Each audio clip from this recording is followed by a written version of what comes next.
যে রাজ্যে মুখ্যমন্ত্রী নিজেই একজন মহিলা, তিনি আবার এই রাজ্যের মহিলাদের অর্থাৎ বাড়ির বউদের নিদান দিচ্ছেন ঘুগনি তৈরি করে দেওয়ার জন্য, এবং তাদের স্বামীরা সেই ঘুগনি নিয়ে যাতে মেলায় বিক্রি করে, তাতে নাকি প্রচুর ইনকাম এবং প্রচুর তাতে সম্মানও অর্জন করা যেতে পারে, কারণ সে সেলফ ডিপেন্ডেন্স হয়ে একজন সমাজে প্রতিষ্ঠিত হতে পারবে। হ্যাঁ, মুখ্যমন্ত্রীর এই রকম বক্তব্য আমরা আগেও শুনেছি, চপ শিল্প, মুড়ি শিল্প, চা বিক্রি করা, বিভিন্ন রকমের বক্তব্য তিনি দিয়েছেন, কিন্তু তিনি এই রাজ্যের একজন মহিলা মুখ্যমন্ত্রী হয়েও মহিলাদের উন্নয়নের কথা কতটা বা বলেন? শুধু শিক্ষাশ্রী, কন্যাশ্রী, রূপশ্রী, সবুজ সাথী এইসব দিয়েই তো হয়ে যায় না। কন্যাশ্রী দিয়ে কতটা মহিলারা স্বাবলম্বী হতে পেরেছে, বা মহিলাদের জন্য কতটা তিনি উন্নয়ন করেছেন, বা মহিলাদের কথা কতটা ভাবেন, তা আমরা প্রত্যেকেই বুঝতে পারি।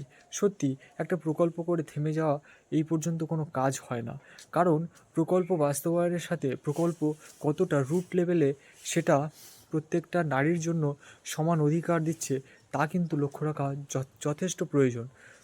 তো এই রাজ্যের মুখ্যমন্ত্রী যদি এরকম একটা বক্তব্য রাখেন বা এরকম নিদান নেন, তাহলে আমাদের সমাজে নারীবাদীরা কোথায়? কারণ মহিলাদের কি একটা ছোট চোখে দেখা হচ্ছে না? তারা বাড়িতে শুধু ঘুগনি তৈরি করবে, আর তার স্বামীরা সেই ঘুগনি নিয়ে বিক্রি করতে যাবে।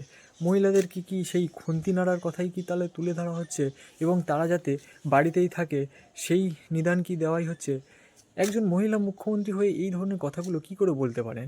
আমাদের রাজ্যে তিনি শিশুদের জন্য বা মহিলাদের জন্য একটু এটুকু তো বলতে পারেন না যে চলো তোমাদেরকে শিক্ষার ব্যবস্থা করি, বা তোমরা কেন পড়াশুনো থেকে বিচ্ছিন্ন হয়ে যাচ্ছ, কেন তোমাদের পড়াশুনোর এতটা পিছিয়ে যাচ্ছে, আমি দায়িত্ব নিই, বা সমাজে তোমাদেরকে সুপ্রতিষ্ঠিত করে তোলার জন্য যা কিছু করার আমরা এই শিশু বা এই যে শিশু নারীদের উপর যে বিভিন্ন রকম নির্যাতন বা শিশুদের উপর যে অত্যাচার হয়ে থাকে, বা শিশু শ্রমকে রুখে দেওয়ার ব্যবস্থা করি, তিনি তো তা তো বলেন না। তিনি এইভাবে বিভিন্ন সময় শিল্পের বিভিন্ন রকম বড়াই দিয়ে তিনি এই ধরনের মন্তব্য করে থাকেন, কারণ তিনি জানেন ভালোভাবে শিক্ষিত হলে বা ভালো শিক্ষার যদি ব্যবস্থা করি, তাহলে মানুষ কিন্তু বেঁকে বসতে পারে।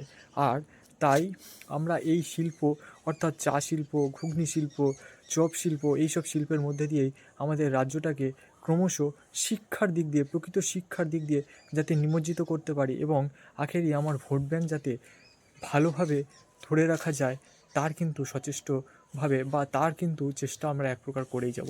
এটা কিন্তু আমাদের মাননীয় মুখ্যমন্ত্রী খুব ভালো করে জানেন, তাই হয়তো এই ধরনের নিদানগুলো তিনি বারে বারে দিয়ে থাকেন।